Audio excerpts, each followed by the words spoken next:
14,000 টাকা চাকরি ছেড়ে দিয়ে লাস্ট 3 মাসে ইনকাম করেছেন 44 লক্ষ টাকা। লাস্ট 3 মাসে আর্নিং ছিল 44 লক্ষ টাকা। তো বিল্লাল ভাইয়ের সফলতার গল্পটি শুনতে চাইলে ভিডিওটি না টেনে শেষ পর্যন্ত দেখতে থাকুন। তার দিকে তাকিয়ে থাকে হাজারো কন্টেন্ট ক্রিয়েটর। কোটি কোটি না আরো বেশি দেখে বিল্লালের মতন একটা ছেলে আমগর এই নোয়াখালী থানার মধ্যে নেই। বিল্লাল ভাই ক্যামেরাম্যানকে বর্তমানে বেতন দেন লাখ টাকা।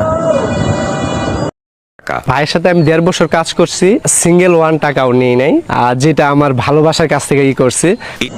ইচ্ছা ছিল গণিতের শিক্ষক হওয়ার, কিন্তু কোনো ভুল মানুষের প্রতারণার শিকার হয়, তার জীবন আটকে যায়। এরপর তিনি হোটেল পরিচর্যার প্রশিক্ষণ নিয়ে চাকরি করতে যান কক্সবাজার। ওই ভুল মানুষের কারণে আমি আমার স্বপ্নের পথ থেকে ছিটকে যাই, কিন্তু ছিটকে যাওয়ার পরে যে আমি সফলতার পথটা খুঁজতে আমি খুব বেশি সময় নেইনি।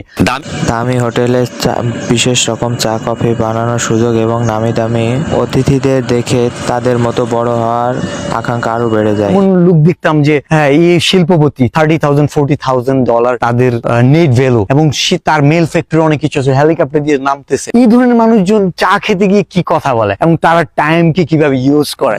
শুরুতে কফি তৈরি রেসিপি দিয়ে কন্টেন্ট বানাতে শুরু করেন এবং আস্তে আস্তে ভিউ বাড়তে থাকে।